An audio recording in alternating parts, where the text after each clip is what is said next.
My name is Mariah. I'm turning 45 this summer. I live with my 92-year-old granny. Granny is both physically and mentally in great shape, living each day peacefully. I owe so much to her and my late granddad. They're the ones who raised me after all, but something happened that exploited my gratitude, and it was like a nightmare. Today, I want to share that story with you. I have an older sister named Christine, who's 3 years older than me. Christine is brilliant and skilled at everything she does. My parents had high hopes for her, enrolling her in all sorts of activities with enthusiasm. In contrast, I was always shy and never talented. My parents were noticeably distant with me. I still remember the time my parents and Christine started to act as if I didn't exist. Eventually, Christine got accepted into one of the top middle schools in the country. Due to the commute, the whole family decided to move, except they didn't take me with them. Instead, they left me with my grandparents, Granddad and Granny, who lived in the countryside. By that time, I was already used to how my family treated me. I was more relieved to be away from my family than sad. My grandparents welcomed me warmly into their home. I made good friends at school and enjoyed every day. After high school, without any specific goals, I decided to move to the city and find a job. I got a part-time job at a clothing store, where I had good coworkers and enjoyed my work. Soon enough, I was put in charge of managing a store. In the midst of all this, I lost touch with Granddad and Granny due to my busy life. One day, out of the blue, my cell phone rang, showing a number I didn't recognize. I answered, and even though the voice was raspy, there was no doubt it was my mom's voice. Let me tell you, joy was the last thing on my mind. Mom's words were empty, as she steered the conversation here and there. It was all fluff, with her obviously just trying to gauge my mood. Eager to end the chat, I mumbled some responses and hung up. Then, another call came in from yet another unknown number. This time it was Christine. Apparently, she still lived with my parents. She was fuming about me hanging up with Mom and starting laying into me. I had enough, so I hung up, and then Granddad fainted. I couldn't believe my ears. Cutting Christine's rant short, I insisted she spill the details. Turned out my granddad had fallen while working in the garden and was now in the hospital. Granny was with him, so nobody was at their home. I made up an excuse, ended the call, and tried to reach my grandparents' home. I couldn't trust a word from the family that abandoned me, but no one picked up. I had no choice but to believe them right now. I called Christine back, and it was clear she was still miffed. I didn't mention the fact that I called my grandparents. Instead, I asked where Granddad was hospitalized. Christine murmured something but didn't give me a straight answer. Instead, she said, "Granddad's medical bills are through the roof. Can you send us some money?" What happened to him? No matter how many times I asked about Granddad, Christine only talked about money. "We're the ones taking care of him. You, Mariah, haven't done anything, so you should at least contribute financially," she shouted. I'm livid, but she wasn't wrong. In the end, I promised to send them money. "You're a manager, aren't you? You can send at least $1,000, right?" Those were my dad's words. After all this time, the first conversation with me was about money. I was overwhelmed with loneliness and frustration and couldn't say a word. "We're going through a lot too, so remember that." With that piercing remark, my mom hung up. Why couldn't she just say she was sorry? Unable to control my emotions any longer, I ended the call. From then on, I started sending $1,000 each month to my family. Being a manager didn't mean I was rolling in money. Still, for the sake of my dear granddad, I worked hard to make ends meet. My salary wasn't enough, so I took up a night job. After closing my clothing store, I would rush to my part-time job. I worked in a warehouse, picking orders until the early morning, then I'd go home. I would manage a quick nap of about 2 hours, take a shower, and dash out the door. Day after day, I worked almost around the clock. I would inevitably fall ill sometimes from pushing myself too hard. But it wasn't something I could share with anyone. I convinced myself it was my burden to bear, and I shouldered it alone. I gritted my teeth and worked like crazy just to send money home. Whenever I had a spare moment, I'd call my family to check on Granddad's health. Apparently, his condition wasn't stable. Sometimes he was fine, other times he was bedridden. They still wouldn't tell me which hospital he was in. Even if I knew, I couldn't afford to go there. In the end, there was very little I could do. Then, one day after living like this, I collapsed from overwork. I blacked out at the clothing shop where I worked, and the next thing I knew, I was lying in a hospital bed. I had been unconscious for about a week. When I woke up, a young nurse looked at me with a complicated expression. When I asked why, she awkwardly looked away. The nurse had immediately contacted my family after I was admitted, but no one came to see me. The nurse seemed to pity my situation. To me, it was normal, but I guess it's unthinkable for most people. Once I felt a bit better, I was allowed to use my cell phone. When the nurse handed it to me, it was turned off. When I asked her why, she said it had died because of the numerous incoming calls. Confused, I borrowed a charger and powered up my phone. There were over 100 missed calls, all from Christine. Startled by what I'd never seen before, I called Christine back, and then, "Where's the money?" From the get-go, Christine raised her voice in anger. Christine was furious because I hadn't sent this month's money. While I was in the hospital, the day I usually would send money had passed. I immediately apologized and explained my situation. Then she snapped. "I know you're in the hospital, but you can still send money." I felt a chill run down my spine. The nurse must have told her about my condition. Christine was demanding money, fully aware of my situation. What a terrible family. I just agreed on a new date for the transfer and hung up. 4 years after I started sending money, my beloved granddad passed away. Or rather, he had already passed away. I found out about Granddad's passing through a phone call from a friend who lives in my hometown. Apparently, they found it strange that I hadn't attended the funeral and decided to give me a call.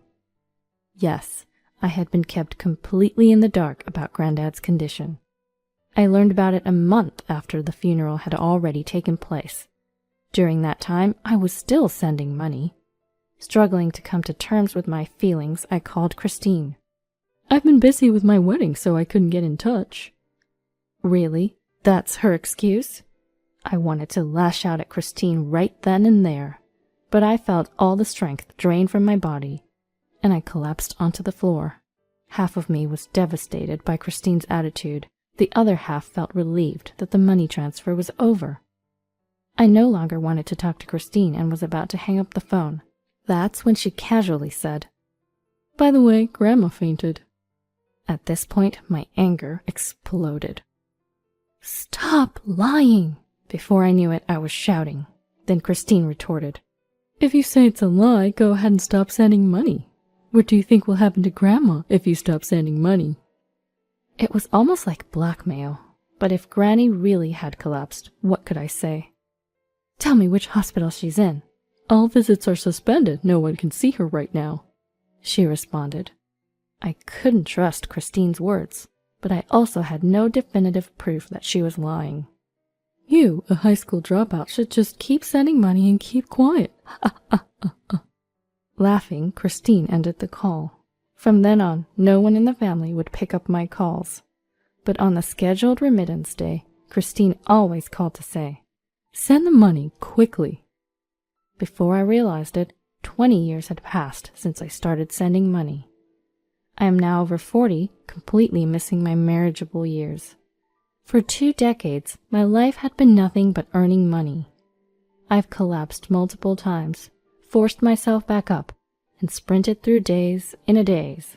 All the sacrifices were because I wanted Granny to get well. But I've hit my limit. That day, I took a break from my night shift. Returning home from the shop, I crumpled onto the living room floor. Just when I thought I'd drift into deep sleep, the doorbell rang. I felt like staying in bed, drained from exhaustion. But I couldn't inconvenience the delivery person. Dragging my weary body, I managed to get to the front door to receive the package. I locked the front door and then found myself collapsing in the entranceway. How long was I out? I woke up lying there in the entryway. A package had fallen in front of me. Who could it be from? The moment I glanced at the label, I sprang to my feet in surprise.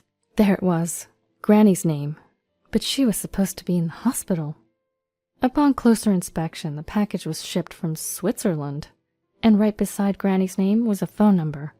Desperate, I grabbed my cell phone. "Hey, Mariah, how are you?" The voice on the other end was one I hadn't heard in over 20 years, a comforting one. "Granny, are you okay?" "I've been fine all along. What's wrong?" There was no trace of illness in Granny's voice. I spilled the last 20 years to Granny. What I learned shocked me. It was true that Granddad had fallen ill, been hospitalized, and passed away, but since they were already wealthy, there were no concerns about hospital bills. My family never sent them a dime. Granny told me more about my family as I listened in disbelief. Christine, who was treated as a golden child, failed to secure a job after graduating college. Since then, she bounced from part-time job to part-time job, supported by my parents. They'd spoiled her so much, they couldn't even control her anymore. They now had their eyes set on Granddad's inheritance. Sensing this, Granddad transferred all his assets to Granny while he was still alive. After Granddad passed, Granny moved to Switzerland to visit some friends. It was to prevent a family feud over the inheritance. I had been swindled by my family for 20 years. Upon hearing my story, Granny was furious on my behalf. She promised she would help me. A few days later, I got a call from Christine. "Hey, where's the money?" Christine's tone was as aggressive as ever, but I calmly asked her back, "What did you do with my money?" Christine was obviously shaken. "We're using it for Grandma." "How, exactly?" "Stop pestering me. What's with all these questions all of a sudden?"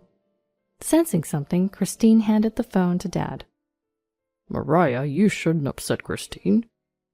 "All I want to know is what happened to my money." Talking about money, I could tell Dad was also trying to hide something. His voice gave it away.